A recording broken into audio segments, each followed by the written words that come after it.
एक समय की बात है, ऋषि नारद जो है स्वर्ग लोक से बीड़ा बजाते हुए मृतलोक की तरफ चल पड़े। जब मृतलोक में पहुंचे, इस धरातल पर पधारे, तो पधारते हुए घूमते हुए जो है ऋषि व्यास के आश्रम पर पहुंच गए। जब ऋषि व्यास के आश्रम पर पहुंच जाते हैं तो ऋषि देखते हैं कि नारद जी आए हुए हैं। उन्हें आदर के साथ उन्हें अपने पास जो है बैठाते हैं, उनका सेवा सत्कार करते हैं। इसके बाद जो है व्यास जी कहने लगते हैं कि हे ऋषि नारद, मैं जो है महाभारत की कथा बनाया, युधिष्ठिर और दुर्योधन का युद्ध भी उसमें लिखा, सब मैंने देखा आंखों से, फिर भी मेरे मन में संतोष नहीं हो रहा है। ऋषि नारद ने कहा, हे मुनि व्यास जी, इस संसार में कोई भी व्यक्ति मोह से अछूता नहीं रह गया है, चाहे वो ऋषि हो, चाहे मुनि हो, चाहे देवता तक भी हो। मनुष्य की बात तो छोड़ ही दीजिए, मनुष्य तो माया में रचा पचा पड़ा ही है। व्यास जी ने कहा, तो मेरे संतोष की बातें बताइए जिससे मेरे मन में संतोष हो जाए। ऋषि नारद ने कहा, हे मुनि सुनिए, मैं अपनी बीती बात बता रहा हूँ।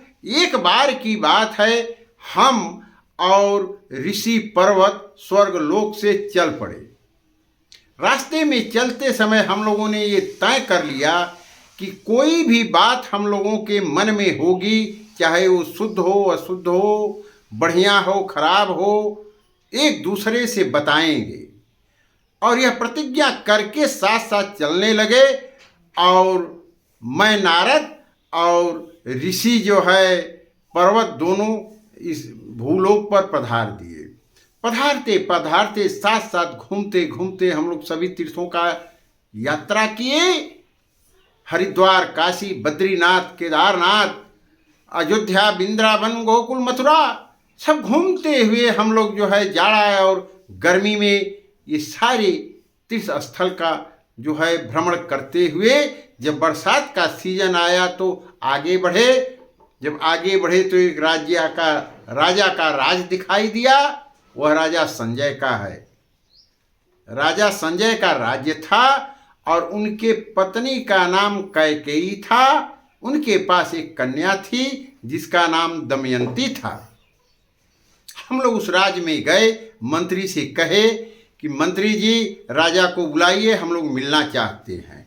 मंत्री जी गए, राजा से कहे कि दो महात्मा आए हुए जो आपसे मिलना चाहते हैं। राजा ने कहा मेरे यहाँ भेज दो।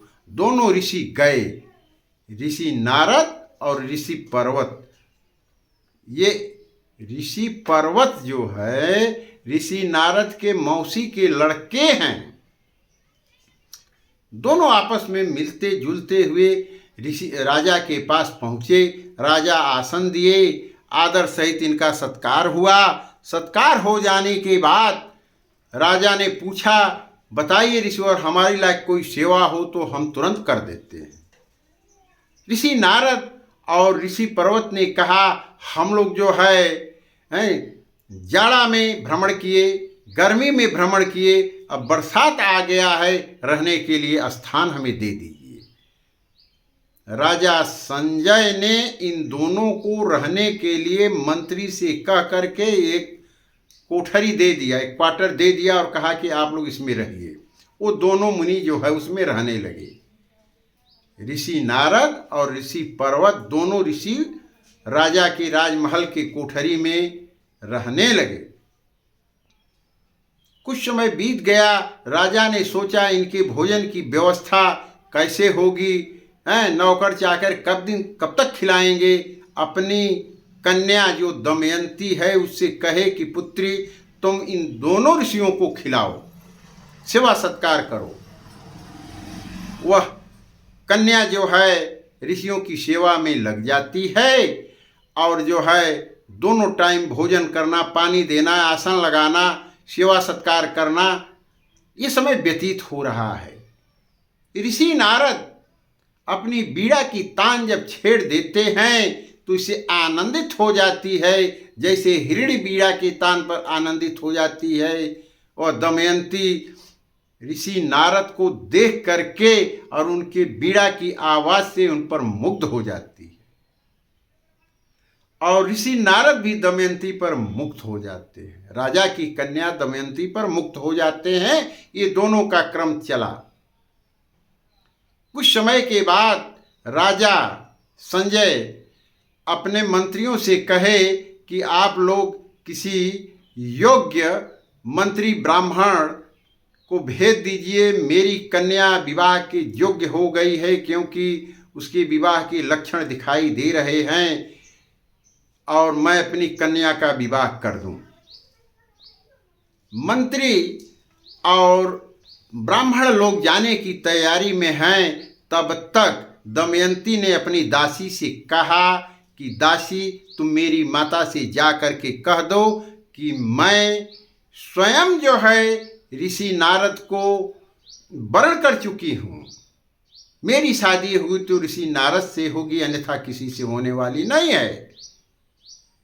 दासी गई, महारानी से कही, महारानी, आपकी पुत्री दमयंती जो है ऋषि नारद पर मोहित है, उनको प्रसन्न कर ली है, उनको वरण कर ली है, उनसे शादी करना चाहती है।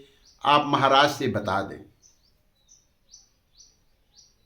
जो है रानी कैकेयी ने जो है राजा संजय से जा कर के बताया कि मेरी पुत्री या आपकी पुत्री बात बराबर की है, ऋषि नारद से प्रेम करती है, उनको वरण कर चुकी है, शादी करेगी तो उन्हीं से करेगी, अन्यथा दूसरे से करने वाली नहीं है। यह बात सुन करके राजा ने अपनी पत्नी से कहा कि तुम पूरी अच्छी तरह से कन्या को समझाओ, ताकि जो है विवाह ऋषि मुनि से करना उचित नहीं है, क्योंकि इस संसार में राजा की कन्या राजा के ही राजकुमार से वरण करती है। जब उसकी माँ अभी जाने ही वाली है कि हम जा करके अपनी कन्या से समझावें, उसके पहले ऋषि पर्वत को पता चल गया कि ऋषि नारद जो है राजा की कन्या दमयंती से प्रेम करते हैं। क्रोधावेश में आकर के श्राप दिया ऋषि नारद को। कौन? ऋषि पर्वत ने, कि तुम्हारा मुंह बंदर का हो जाए। इतनी बात को सुनने के बाद ऋषि नारद ने भी ऋषि पर्वत को श्राप दिया कि तुम स्वर्ग के अधिकार से च्युत हो जाओ, अर्थात स्वर्ग में नहीं जा सकते हो। दोनों आपस में श्राप दे करके ऋषि जो है पर्वत कहीं चले गए अपना भ्रमण करने के लिए। इधर जो है महारानी अपनी कन्या को समझा रही है, पुत्री सुनो, इस संसार में मनुष्य जन्म लिया है तो हम राजा के घर में हैं, और तुम एक राजा की कन्या हो, तुम्हारा विवाह जो है योग्य वर राजकुमार से होना चाहिए, ऋषि से नहीं होना चाहिए। कन्या ने कहा, माँ, मैं तो ऋषि नारद को वरण कर चुकी हूँ। तब तक कन्या की माँ ने कहा कि ऋषि नारद का मुंह बंदर का बन गया है, तुम उनसे विवाह करोगी? उनकी कन्या दमयंती ने कहा, ऐसी बात तो नहीं है, कहे हाँ जाकर के देख लो। जब आई दमयंती ने देखा इनका मुंह जो है बंदर का बना हुआ है, तो बड़ी दुखी हुई और मन में आनंदित हुई कि मैं इन्हें वरण कर चुकी हूँ, चाहे वो बंदर का मुंह हो चाहे किसी का मुंह हो। जब भी मैं विवाह करूँगी तो ये ऋषि नारद से ही करूँगी। और आकर के अपनी माँ से बताई, हाँ माँ, तुमने सही कहा, ऋषि नारद का मुंह बंदर का बन गया है, फिर भी मैं शादी करूँगी तो ऋषि नारद से ही करूँगी। जब उसका पण नहीं टूटा तो माँ और पिता ने मिल करके ऋषि नारद से विवाह कर दिया, जबकि उनका मुंह बंदर का है। उनके साथ साथ रहने लगी, सेवा सत्कार, खिलाना पिलाना, राजा उनकी रहने की व्यवस्था बना दिए। समय व्यतीत हो रहा है, कुछ समय के बाद ऋषि पर्वत घूमते हुए राजा संजय के राजमहल पर आए और देखा कि ऋषि नारद के साथ राजा संजय की कन्या का विवाह हो चुका है और उनकी सेवा में संलग्न हो गई है। इनको बड़ा दुख हुआ और उस दुख की शांति के लिए सोचा कि हमने इन्हें श्राप दे दिया है, इनका मुंह बंदर का हो जाए, आज मैं वो श्राप वापस ले लेता हूँ। और वो गए ऋषि पर्वत और जा करके जो है ऋषि नारद से कहे कि मैं तुम्हें आशीर्वाद देता हूँ कि तुम्हारा मुंह पहले जैसा अति सुंदर हो जाए। और नारद का मुंह जो है अति सुंदर हो गया। तब नारद ने भी ऋषि पर्वत को आशीर्वाद दिया कि ऋषि पर्वत, तुम हमारे मौसी के पुत्र हो, फिर भी तुमने मुझे श्राप दिया था और श्राप वापस ले लिया। मैं भी श्राप दिया हूँ तुम्हें कि तुम स्वर्ग से च्युत हो जाओ, इसलिए मैं कहता हूँ कि अब तुम भी स्वर्ग के अधिकारी बन जाओ। तो ऐसे ही एक दूसरों का श्राप हुआ और ऋषि नारद जो है व्यास जी से कहने लगे कि व्यास जी सुनिए, इस संसार में कोई भी मनुष्य हो वह माया से वंचित नहीं है, मोह से वंचित नहीं है। इस संसार में जिसने जन्म ले लिया उसको तत्व, रज और तमोगुण, रजोगुण, तत्वगुण 3 होते हैं और तीनों व्याप्त हैं संसार में। तीनों रूप में ब्रह्मा हैं, विष्णु हैं, महेश हैं। इनके अंदर भी तीनों गुण बारी बारी से प्रवेश करते रहते हैं। तो इस संसार में जो मनुष्य ने जन्म ले लिया उसके अंदर नहीं रहेगा। ये 3 रूप से जो है संसार भ्रमण करता है। जैसे स्वप्न में सोया हुआ आदमी स्वप्न देखता है, कभी उसे ये अनुभव होता है कि मुझे हाथी दौड़ा रहा है मारने के लिए, तो डर जाता है। कभी देखता है सपने में कि मेरे पितर आए हैं, मेरे पिताजी आए हैं, भोजन कर रहे हैं, हम भी साथ में भोजन करने जा रहे हैं, आनंदित होता है। तो यह संसार भ्रम रूप स्वप्न की तरह है।